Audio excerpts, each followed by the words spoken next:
Welcome, curious minds, to the deep dive. In our increasingly connected world, technology isn't just around us anymore, is it? It's woven right into the very fabric of our daily lives. It really is, everywhere you look. Yeah, think about it. From the smart device, maybe on your wrist, meticulously tracking every single step you take, to those sophisticated facial recognition systems that might smooth your path through an airport security line. These innovations promise incredible convenience, efficiency, and connection. They absolutely do. The convenience is undeniable. But behind every tap, every scan, every single digital interaction, there's always this crucial question lurking. What actually happens to the data? The data underpinning all these interactions. It is the question, isn't it? What happens under the hood? I'm your guide into this fascinating and, often intricate landscape. And here with me, ready to illuminate the most complex corners, is our expert navigator. It's always a pleasure to be here, helping you, our listeners, make sense of this ever-evolving world of data and privacy. So today, we're embarking on a pretty crucial segment from our source material. We're doing a deep dive into Chapter 15, which focuses specifically on various contexts of data processing within, that robust framework of European data protection law, particularly the GDPR. Think of us as your expert instructors for today, guiding you through this chapter's, let's say, intricate landscape. We're here to help you understand how these regulations apply to everything from, say, your precise location to your unique biometric identifiers. Yeah, and our mission for you today is pretty clear. We really want to equip you with a far clearer understanding of what these specific types of data actually entail, precisely how they are regulated under European law, and maybe most importantly, what significant real-world implications they hold. For who, though? Well, for both the organizations that collect and use this data, and crucially for individuals like yourself whose data it actually is. We'll unpack each topic sequentially just as it's presented in the chapter, to ensure a thorough, practical, and truly comprehensive understanding of these vital concepts. Okay, let's unpack this then. Our digital lives generate just an astonishing amount of data every second. But, like you said, not all data is created equal, right? Some types are inherently far more sensitive than others. Definitely. And they demand a higher level of scrutiny, a higher level of protection. So let's start with one that tracks our every move, often without us even realizing the full extent of its detail. Location data. Ah, yes, the digital breadcrumbs. Exactly. So when we talk about location data in this legal and technical context, what exactly are we referring to? It sounds pretty straightforward, like just a simple dot on a map, maybe. Yeah. But the source gives us a very precise, almost granular definition. What does that actually encompass? You're hitting on a really critical point there. It's much, much more nuanced than just, a casual glance at your phone's map app might suggest. The source provides this highly detailed and specific definition because, well, in a legal sense, precision matters immensely. So when we talk about location data in this framework, we're looking at a collection of specific elements that, when you put them together, paint an incredibly vivid picture of movement. Okay, like what elements? Well, first, there's the obvious. The precise latitude, longitude, and even altitude of a user's equipment. That pinpoints your exact physical space. Okay, standard GPS stuff. Pretty much. But it doesn't stop there. It also covers the direction of travel, which means not just where you are, but where you're headed. Ah, okay. So movement, not just position. Exactly. Think about the difference between knowing someone is at a specific street corner versus knowing they are at that street corner and moving north, for instance. That adds another really critical layer of detail to your movement patterns over time. I can see that. Then there's the level of accuracy of the location information. Is it precise down to a few meters, or is it a more general area, like a neighborhood? This accuracy level impacts how broadly or narrowly your movements can be tracked. Right, GPS versus maybe cell tower triangulation. Precisely. And that brings us to the identification of the network cell, or cell ID, which you just mentioned. That's where your device is located at a certain time. It's often less precise than GPS, giving a rougher idea of your location within a cellular tower's range, but it's still highly indicative, especially over time. Okay. And of course, perhaps the most crucial element is the exact time the location information was recorded. Without that timestamp, the data loses almost all its context, right? It's just a point in space, not a point in time and space. Yeah, the sequence matters. Immensely. The real power And let's be honest, the potential privacy risk comes from combining all these elements. Together, they create what the source refers to as a detailed digital breadcrumb trail of an individual's movements and activities. Digital breadcrumb trail. I like that description. It fits, doesn't it? It's not just a single spot. It's a dynamic, evolving narrative of where you've been, when you were there, how you got there, and potentially what you were doing when you were there. This paints a picture not just of a sequence of spots, but of really profound patterns over time. Patterns like habits. Habits, relationships, routines, even vulnerabilities. It reveals a lot. That's truly fascinating and, yeah, quite frankly, a little unnerving when you think about it that way. It immediately brings up a point I've heard debated quite often, especially in legal and tech circles.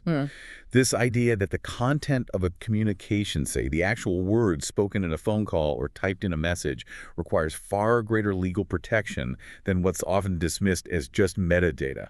The content versus metadata debate, yes. Yeah, things like who called whom, when, for how long, or from where. Is that a dangerous oversimplification when we're talking about privacy, especially with this location context? It absolutely is a dangerous simplification, and this is a critical area where the source offers a really profound and insightful challenge to that common assumption. What's really fascinating here, and frankly quite alarming, is how the source states quite clearly. However, metadata reveals a complete picture of a communication. A complete picture? That's the phrase used. And it isn't just a theoretical statement, it has deep, deep practical implications. While the content of maybe one single call might be highly private, the aggregation of metadata over time can, in many cases, reveal far more intimate details about an individual's life than any single conversation ever could. Can you give an example? Sure. Think about it this way, and let's use a stark example. If I know you called your doctor repeatedly over several weeks, maybe always from a specific clinic location, linking back to that location data, perhaps even after certain hospital visits, and those calls consistently lasted a long time, well, the metadata alone can powerfully suggest a serious health issue. Even without hearing a word? Exactly. Even without knowing a single word of the conversations. You haven't explicitly shared your diagnosis, perhaps, but your data, the pattern, has. Or, consider this. If your phone logs consistently show you calling, say, the same political organization, and your location data shows you repeatedly attending rallies in specific locations associated with that group, and you're contacting certain individuals known for particular affiliations, that metadata paints a vivid and pretty undeniable picture of your political beliefs, your affiliations, and your activities. Right. It's the pattern, not the individual piece. Precisely. This kind of information can, surprisingly, reveal patterns, relationships, health concerns, political leanings, far more comprehensively and intimately than the content of any single conversation. This isn't just a theoretical concern for privacy advocates. It has profound connections to broader implications for our fundamental right to privacy, and even the fundamental right to freedom of expression. Freedom of expression. How so? Well, rights that are recognized not only throughout the European Union, but also enshrined in many other democratic nations globally. Think about the First Amendment in the United States, for example. The ability to express yourself freely often relies heavily on the ability to associate privately, without fear of constant surveillance or judgment based on who you talk to or where you go. That distinction between content and metadata really shifts my perspective. Yeah. Makes you realize how much information we're maybe unknowingly giving away. So given this depth of detail, how is this kind of location data actually generated and collected in our daily lives? We're talking about more than just my phone's GPS, right? I mean, are there sort of hidden ways it's being compiled? You've hit on another critical point there. Yes, while direct GPS data from your smartphone is indeed a primary source, it's really just one piece of a much larger and more complex puzzle. The most prevalent sources of location data are, perhaps unsurprisingly, the mobile phones and other portable internet-connected devices we carry constantly. Our constant companions. Exactly. These devices, and particularly the applications, the apps running on them, generate location data in a multitude of ways, often without our active awareness, or at least without us thinking too much about it. Okay, so beyond GPS, what else? Well, an app might infer your location from your broader user behavior on a service. For example, if you frequently browse certain local businesses online, search for directions to specific stores, or even check into venues on social media, the app can start to deduce your general whereabouts, your preferred places, maybe even your daily routines. So my browsing habits can place me geographically. They can contribute, yes. Also, your device's IP address, which is assigned when you connect to the internet, usually provides a rough geographic location, often down to the city or sometimes even a specific neighborhood. While it's not as precise as GPS, it's another layer that adds to the picture. Okay. Furthermore, the source specifically highlights the extensive use of location-based services, or LBS, which utilize various other technologies to collect this data. For instance, RFID applications, that's radio frequency identification. Like the tags on clothes in shops. Those are one type, yes. But they're also often used in access control systems for buildings or maybe on public transport cards. Every time an RFID chip is scanned, it creates a data point linking that chip and, by extension, probably you to a specific location at a specific time. Ah, my work access card. Or my transit pass. Exactly. Then there are contactless payments using NFC-enabled smartphones near-field communication. When you tap your phone to pay at a coffee shop or a grocery store, that transaction doesn't just process your payment, it implicitly logs your presence at that specific retail location at that exact moment. Right. Point of sale location. It's a very precise pinpointing of your location at the point of sale. And let's not forget chip card generated data. This is data from your standard payment cards when used in card readers, or even those access cards used by employees to enter workplaces, or public transport users swiping their cards to navigate a metro system. Each swipe, each tap generates a time-stamped location data point. It really adds up. It absolutely does. All of these seemingly disparate interactions contribute to that detailed digital breadcrumb trail we talked about, building an astonishingly comprehensive picture of your daily life, often far beyond what we consciously realize. That's a lot of ways to be tracked, even beyond what most of us might actively imagine. So, given how incredibly sensitive and, well, ubiquitous this data is, what are the critical factors for defining the legal requirements when an organization wants to collect and process it? I mean, it simply can't be a free-for-all, right? There must be rules. Precisely. It absolutely cannot be a free-for-all, and the GDPR is very clear on this. When assessing the legality of location-based services, the source emphasizes that it's crucial for organizations to distinguish and deeply consider several key factors before any processing begins. These factors collectively define the applicable legal requirements. Okay, what are they? First, what type of location data is being processed? Is it that highly precise GPS data capable of pinpointing you to a few meters? Or is it a rougher cell ID that only places you within a general vicinity?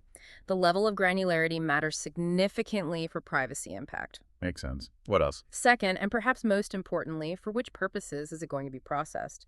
Is the purpose to provide a map service you explicitly requested right now? Or is it maybe to build a detailed marketing profile to target you with ads later? The why behind the processing is absolutely paramount. The purpose, okay. And third, how accurate does the data need to be for those specific purposes? If a weather app only needs to know your city to give you local forecasts, continuously tracking your precise movements via GPS second by second would almost certainly be excessive and likely non-compliant with data protection principles. Proportionality. Exactly. Proportionality and necessity. All these factors, type, purpose, accuracy needed, collectively determine the specific legal obligations and, crucially, the appropriate legal basis for processing. Okay, so let's talk about that legal basis. What grounds can companies use to process this location data? Right. This leads us directly to the legal basis for processing location data under GDPR. Now, while legitimate interest is a common and often, let's say, preferred legal basis for many other types of data processing, allowing organizations to process data if they have a clear, lawful interest that isn't overridden by individual rights. Yeah, we've discussed that one before. We have, but the source, referencing the influential Article 29 Data Protection Working Party, or WP29, which was the precursor to the European Data Protection Board, makes a very significant and clear distinction here for location data. Oh, what's the distinction? Due to the intimate nature of location data collected through a user's mobile device, especially when it creates those detailed movement patterns over time, the source indicates that the legitimate interest ground will not generally be available and consent will usually be required. Wow, okay, so consent is the default here, usually, not legitimate interest. That's the strong guidance, yes. It's a profound shift from the general rule because it places a much higher, often more challenging, burden on organizations. They need to get explicit permission for location data processing, in most cases involving mobile devices. They can't just assert a business need and proceed. They generally need, "you're okay." So, if consent is usually required, And we know the GDPR imposes a pretty high standard for it, as we discussed back when we covered Chapter 7. Can you unpack what freely given and specific consent truly mean in a practical sense? Like, for something like an app tracking your location, this sounds incredibly difficult to get right in practice. You're absolutely correct. It is incredibly difficult to get right, and frankly, many organizations struggle with it. The high standard for consent under GDPR is fundamental here, and it's really designed to give individuals genuine control, not just the illusion of it. Okay, so freely given, what does that mean? Freely given consent means the data subject must have a genuine, uncoerced choice. This isn't just about a simple checkbox you feel forced to tick just to access a service. You must be able to refuse consent or withdraw it later without suffering a penalty or being unfairly excluded from the core service you're trying to use. So no take it or leave it offers.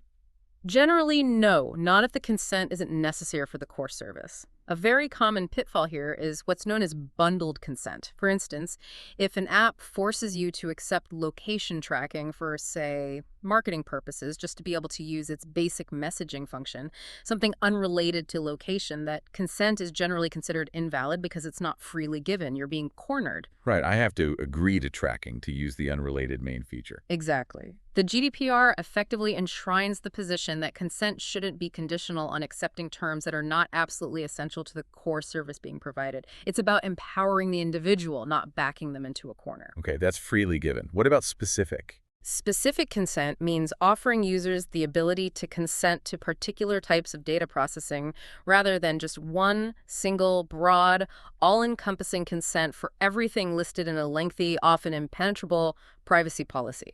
So more granular choices. Precisely. Granularity is key. For apps, this has very practical, real-world implications. It means asking users for distinct, granular types of consent for different functionalities. For instance, a mapping app legitimately needs your current location data to show you directions and route guidance. You might freely and specifically consent to that. Sure, that makes sense. However, that same app should not then be able to track your background location continuously every minute of every day for completely unrelated purposes like serving you hyper-targeted ads based on stores you happen to walk past without getting a separate, explicit, and freely given consent for that specific advertising purpose. So separate consent for separate uses. Yes. It highlights that users should have fine-grained control over how their data is used, not just a binary yes or no to its collection at all. This level of detail in consent is definitely a significant challenge for app developers and designers, but it's a massive win for individual privacy and control. That's a really powerful and practical distinction. It makes me wonder, when you download a new app, how often do you, the listener, truly scrutinize its requests for location access? And do you really feel you're giving truly freely given and specific consent, or are you maybe just clicking through quickly to get to the core functionality? It's a good question to ask ourselves. It is. It's a powerful question to reflect on, because our habits as users might not always align with these high legal standards, and we might be giving away more control than we intend. Okay, so we've kind of mapped out our digital footsteps with location data.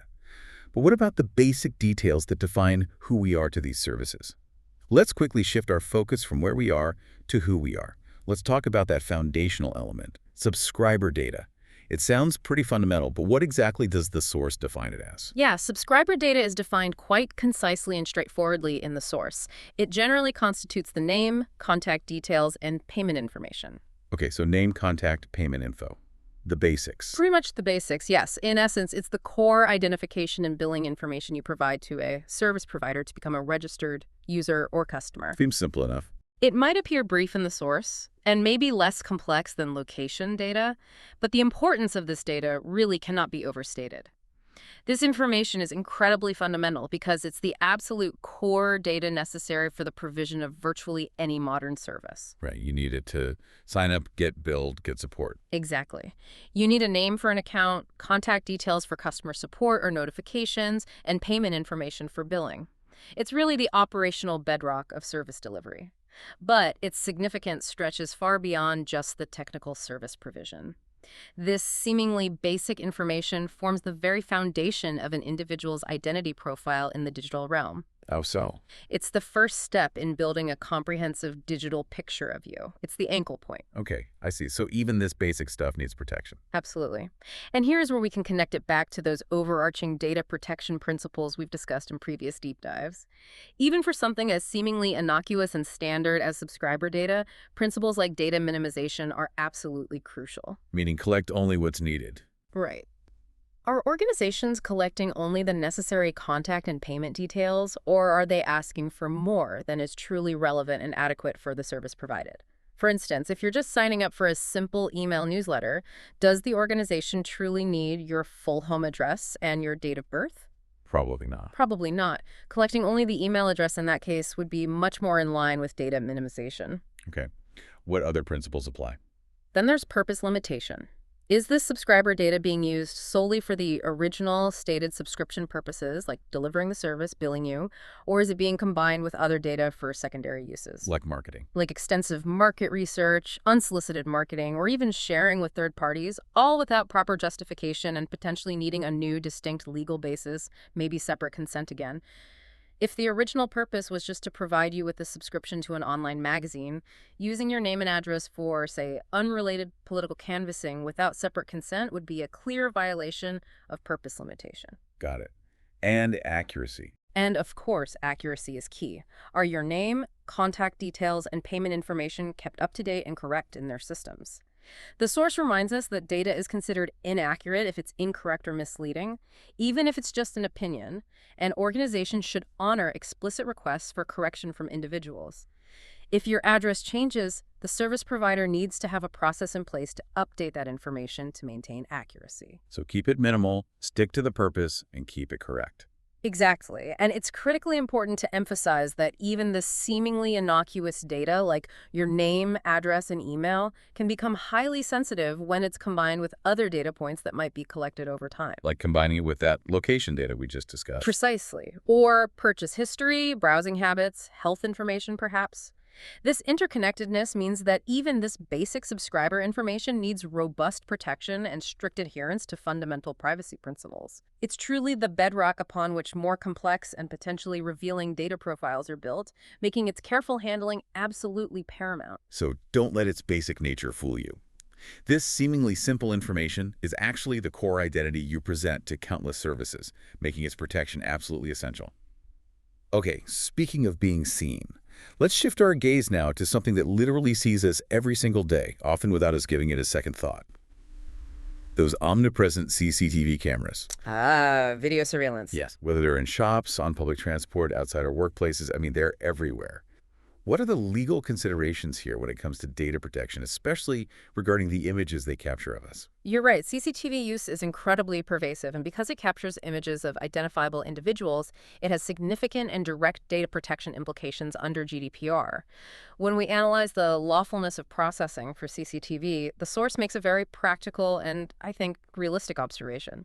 Relying on an individual's consent as the legal basis for CCTV use is generally unlikely to meet the GDPR's high standards. Why unlikely? Well, think about it. How would a large shopping center or maybe a public transport network genuinely obtain freely given, specific, and unambiguous consent from every single person entering its premises throughout the day, every single day?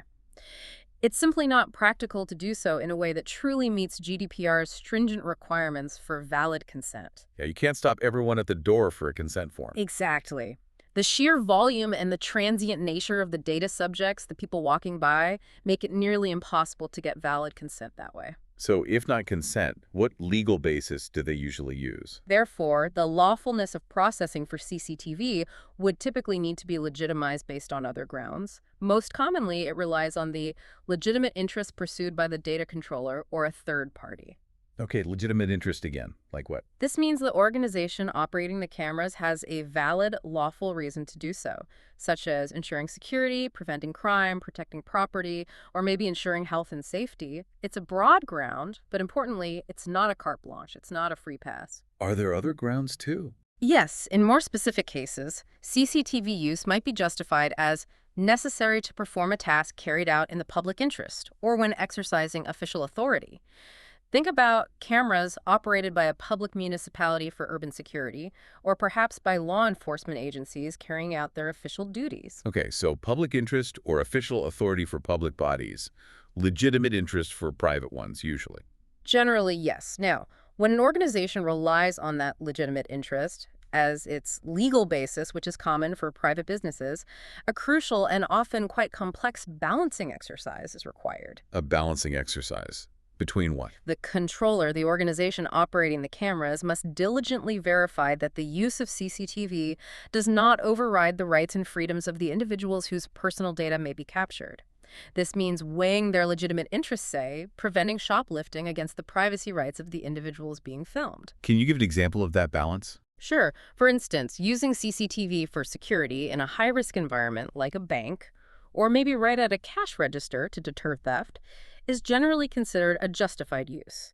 The legitimate interest in preventing serious crime and protecting assets typically outweighs the individual's expectation of privacy in that specific limited context, especially if the cameras are clearly signposted so people are aware. Okay, that seems reasonable. What about unjustified use? However, consider maybe installing excessive cameras in an office break room or a locker room, or even in areas where employees might have a reasonable expectation of privacy and, relaxation.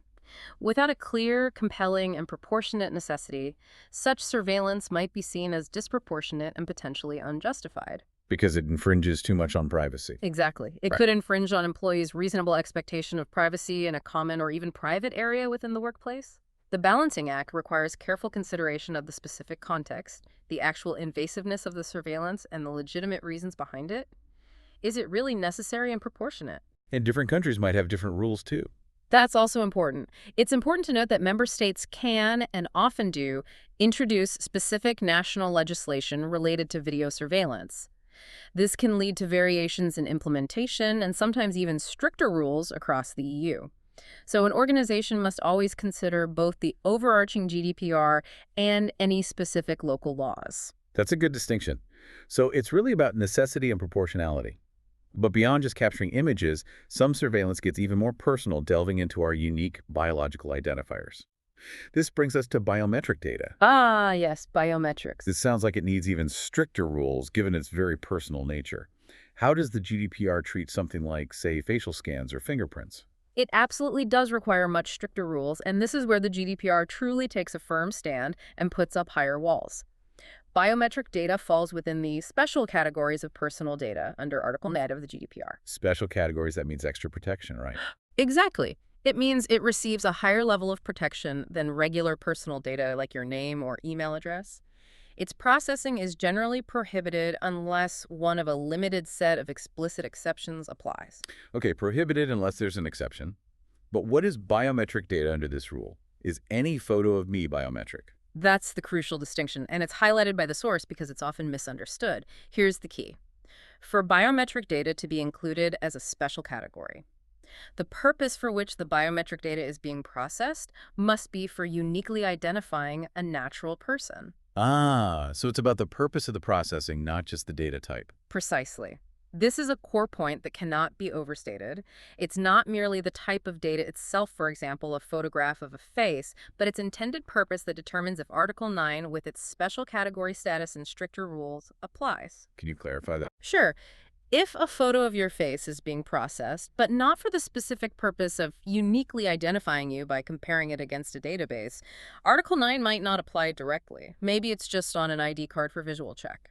However, if that exact same photo is being used with technology to uniquely identify you, like facial recognition software comparing it to a database to figure out who you are, then Article 9, with its stringent requirements, applies fully. The purpose makes all the difference. Okay, purpose is key. So how is biometric data typically used for identification? Well, the source provides clear, illustrative examples for how biometric data is processed in two primary ways, based on purpose. First, for identification, which fundamentally answers the question, who are you? Trying to figure out who someone is from their biometric data. Exactly. An example of this is processing photographs, perhaps posted to social media, and using facial recognition technology to identify individuals within those photos, maybe cross-referencing them with other public databases or watch lists. The system is trying to figure out who the person in the image is. Okay, what's the second way? Second, it's used for authentication, which answers the question, are you who you claim to be? This is about verifying an identity that's already been asserted. Like proving I am who I say I am. Precisely. Examples here include using your fingerprint to authenticate your identity to unlock your mobile device or your laptop, or maybe using a palm print scan to access a secure area of a building where you've already registered your palm print. In these cases, the system isn't trying to identify you from scratch out of a crowd. It's confirming that you are the specific person you claim to be, the one associated with that fingerprint or palm print. Identification versus authentication. Got it. Are there times when Article 9 doesn't apply, even if it looks like biometric data? Yes, and it's vital to grasp these scenarios. For example, the source explicitly states, if the biometric data, like a photo of a face, is being used for another purpose, such as to merely permit access to a location as part of an access card with other information, then Article 9 will not apply. So my photo on my work ID badge. Potentially, yes. In that scenario, the photo on your employee ID card might simply be a visual aid for a security guard to check against your face, or maybe part of a simple access system where the card holds the permission, not your biometric profile. It's not being processed with algorithms to uniquely identify you in a database by analyzing facial geometry. The purpose is just visual verification or card-based access, not automated biometric identification or authentication. Okay, purpose again. But even if Article 9 doesn't apply. Right. Here's the extremely important caveat. Even when Article 9 doesn't apply because the purpose isn't unique identification, it needs to be remembered that biometric data are, by definition, personal data. So covered by general GDPR rules. Absolutely. This means they are still fully subject to the general GDPR rules, including requirements for lawful processing. You still need a valid legal basis like consent or legitimate interest, properly assessed. Data minimization, collecting only what's necessary, purpose limitation, accuracy, and importantly, robust security measures suitable for sensitive data. So while the very high bar of Article 9 might be avoided in some cases based on purpose, the general GDPR compliance burden remains significant. You still need to treat it carefully. That's a crucial clarification. So let's take a private company using facial recognition on its security cameras. Not just for a guard to glance at an IG, but for actual unique identification, maybe comparing faces against a database of known shoplifters or something. They likely need your explicit consent for that, right? Which, as we've discussed, is a very, very high bar. That's precisely correct, and it's a point that often trips up organizations, especially private ones. For private entities, the use of CCTV that includes biometric recognition functionality, meaning it's processing images for the purpose of uniquely identifying individuals for their own purposes, whether that's for marketing, statistical analysis, or even security, well, as the source says, in most cases, require explicit consent from all data subjects. Explicit consent, not just implied. Definitely not implied. This is because such use falls squarely under the strictures of Article 9, given the purpose is uniquely identifying individuals using special category data.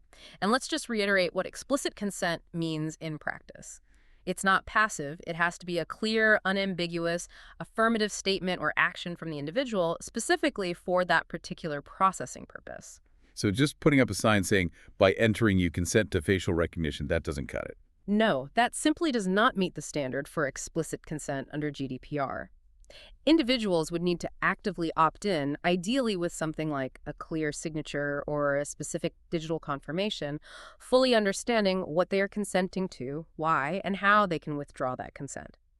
This makes widespread, general biometric surveillance by private entities incredibly challenging, if not practically impossible, to implement lawfully under GDPR's current framework without specific, robust, individual consent mechanisms. It sounds almost prohibitive for many uses. It's certainly designed to be highly restrictive for private actors using it for their own purposes, reflecting the sensitivity of the data. Furthermore, consistent with the broader theme we've seen throughout our deep dives into GDPR, member states may implement further restrictions on the processing of biometric data. Even stricter national laws. Potentially, yes. This means that in addition to the overarching GDPR, it's absolutely necessary for organizations to check whether national laws in a particular EU country impose further, potentially even stricter restrictions or maybe even outright prohibitions on the collection and use of such highly sensitive data. For example, some countries might have specific laws prohibiting the use of biometric data for tracking employee time and attendance, even if explicit consent could theoretically be obtained because they deem that specific use inherently disproportionate or or too intrusive in the employment context. So layer upon layer of rules. It creates a complex patchwork, yes. This patchwork of national laws adds another layer of complexity for organizations operating across different EU member states. They need to know both GDPR and the local nuances. It certainly does. So, thinking about this, listener, how often do you encounter biometric scanning? From simply unlocking your phone, maybe, to entering a building, or even those automatic tagging suggestions on social media photos. Have you truly considered the purpose for which your data is being processed in each instance, and whether you've actually given explicit consent for that specific use? It's a good moment to pause and reflect on our own interactions with these technologies and the often invisible data processing happening behind the scenes. Absolutely. Now, maybe we can try to connect the dots a bit, see how these specific data types, location, subscriber, and biometric fit into the broader framework of fundamental data protection principles we've touched on and discussed previously. Good idea, like tying it all together. Exactly. One such foundational concept introduced way back in Chapter 4 is purposes and means. Remember that? Vaguely. The controller decides the why and how. That's it, precisely. It refers to the core idea that the controller, the entity determining why personal data is processed, the purpose, and how it's processed, the means, must clearly define these two elements before any data collection even begins. The purpose is the specific, legitimate goal or the anticipated outcome, the reason for processing the data. The means are the methods, the technologies, the processes used to achieve that purpose. Okay, so how does that apply here? Well, this concept applies directly and critically to all the data types we've discussed today. For location data, subscriber data, and especially biometric data, organizations must meticulously define why they need this data, that's the purpose, and how they will process it, the means. So back to that sports app example. Perfect example. A sports app might legitimately need your location data for the precise purpose of tracking your running route and calculating your speed. That's the why. But does it also need that exact same location data to continuously serve you targeted advertisements based on every single shop you walk past? Probably a different why. Exactly. That would be a different purpose, likely requiring separate consent or at least a different, clearly defined legal basis, and potentially using a different set of means for that ad processing. The controller is ultimately responsible for clearly articulating these distinct purposes and ensuring their data processing aligns precisely and lawfully with each one. And controllers aren't always the ones touching the data directly, right? That's another key point from the source about the breadth of the controller role. An organization can be a controller even without directly interacting with the personal data itself. The example given in the source of a company commissioning a market research agency clearly illustrates this. The commissioning company, even if it only receives aggregated anonymized results and no identifying individual level data, is still acting as a controller. Because it determined that the processing activity should take place, it specified the research questions, which dictates what data is needed, and thus it specified what processing would be involved and why. This really underscores the comprehensive nature of the controller's responsibility. It extends beyond just the hands-on data handling to the strategic decisions about data processing. So it's not just what data is collected, but critically, why and how much. Which brings us, I think, seamlessly to another principle that becomes particularly vital when we're dealing with such sensitive information: data minimization. Yes, absolutely. This really feels like a core tenet for responsible data handling, doesn't it? It absolutely is, and you've hit on a real cornerstone of GDPR compliance. The principle of data minimization, which we explored back in Chapter 6, dictates that data controllers must collect and process personal data that are, in the words of the regulation, relevant, necessary, and adequate to accomplish the specific, defined purposes for which it is processed. Basically, don't grab more than you need. In essence, yes. It's a strict instruction. Collect only what you truly need for that defined purpose, and no more. Less data generally means less risk if something goes wrong, like a data breach. Okay, so how does minimization apply to location or biometrics? Let's illustrate how this applies directly and powerfully to the sensitive context we've explored today. For instance, is continuous, real-time, highly precise GPS location tracking truly necessary for an app whose primary function is simply to provide general weather updates for your current city? It's like overkill. It likely is. A less granular, maybe on-demand location check, perhaps only when you open the app or if you explicitly request a nearby forecast, would probably suffice. That would be a far more privacy-respecting approach, fully in line with data minimization. Okay, and for biometrics? Or consider the use of biometric data. Mhm. Does a detailed facial scan for simple building access truly proportionate if a less intrusive method, like a standard employee card swipe or even just a passcode, exist and could achieve the exact same security outcome just as effectively? Use the least invasive option that works. Precisely.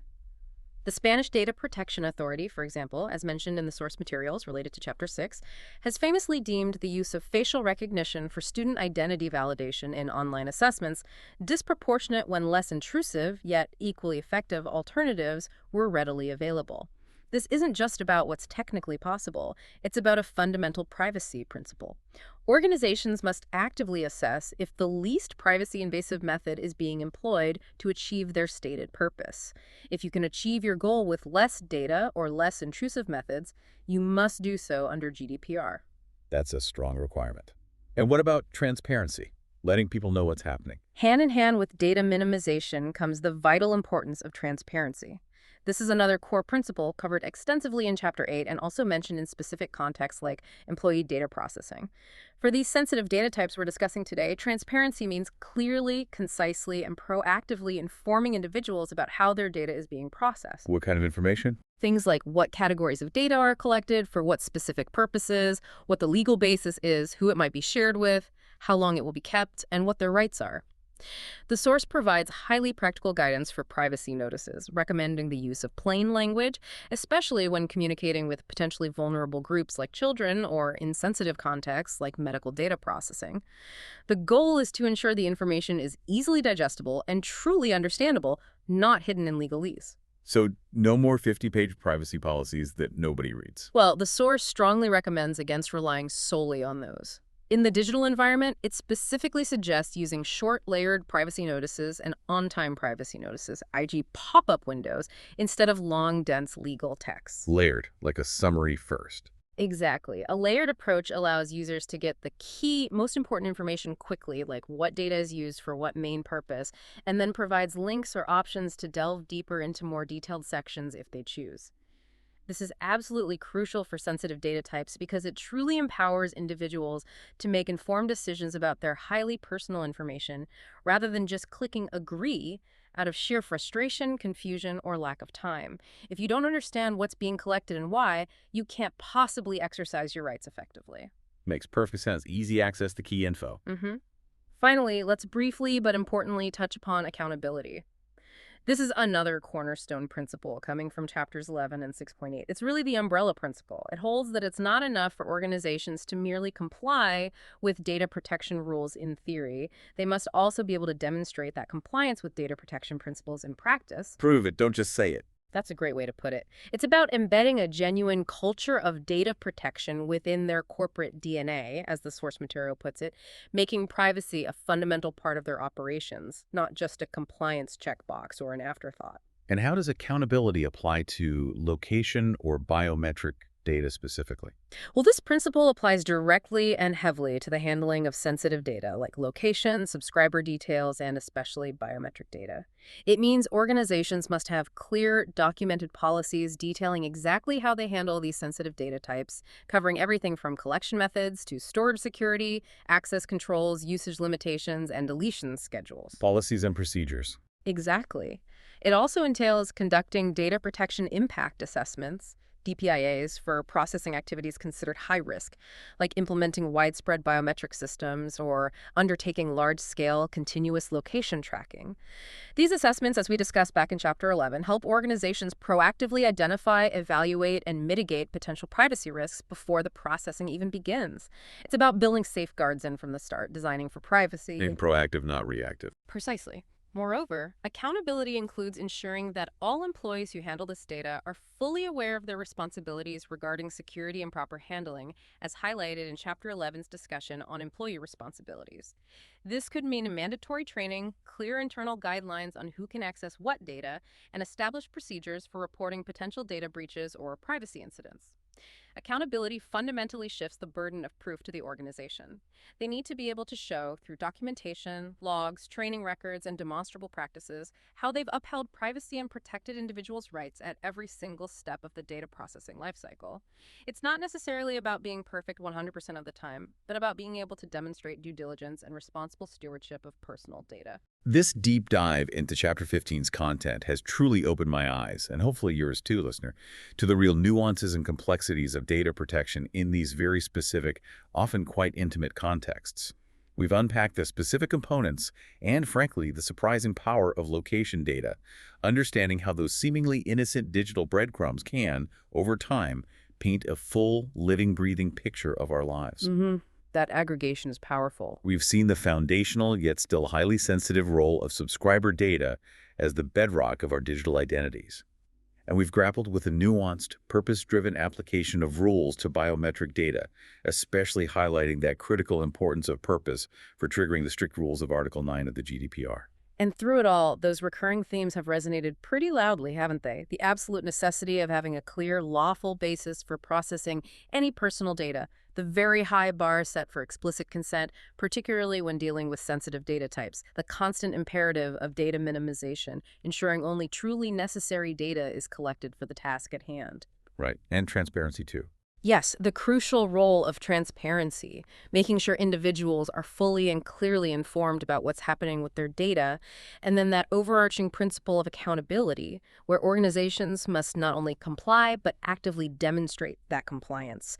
These aren't just isolated rules floating around. They're deeply interconnected principles designed to protect fundamental human rights in our increasingly digital age. And it's not static, is it? The landscape keeps changing. Not at all. As our source material reminds us, the digital landscape is far from static. Virtual social interactions are becoming the norm, it says, and new frontiers like the metaverse are constantly emerging, pushing the boundaries of what's possible in the digital realm and creating new privacy challenges. So the rules need to keep up. Well, the principles are designed to be somewhat technology neutral, but here's the enduring truth emphasized. The privacy principles we've discussed today, principles like data minimization, purpose limitations, security, transparency, and the need for valid consent remain the absolute cornerstones to preserve privacy in the changing international cyberspace. The state of the art in technology is constantly evolving, and with it, unfortunately, the nature of threats to our personal data also evolves. Meaning organizations can't stand still. Exactly. It means constant vigilance, continuous adaptation of security measures to meet current threats, and an ongoing, deeply embedded commitment to privacy are required for organizations handling such sensitive data. It's truly an ongoing journey of compliance and ethical responsibility, not a one-time project or destination you arrive at. So what does this all mean for you, our listener? As our lives become even more deeply intertwined with digital spaces, and our devices capture ever more intimate details about us, from where we are every minute, to who we call, to how we unlock our phones using our faces or fingerprints, how do you envision maintaining control over your most sensitive personal data in this environment? That's the challenge we all face. It is. What further questions does this deep dive raise for you about your own digital footprint? And maybe, how could you be more intentional about understanding that complete picture your metadata might be revealing about you, even if you never explicitly type or speak a single word of that information? Something to think about. Definitely food for thought. We encourage you to keep exploring, keep asking questions, and keep thinking critically about data privacy in your daily lives. Join us next time on The Deep Dive.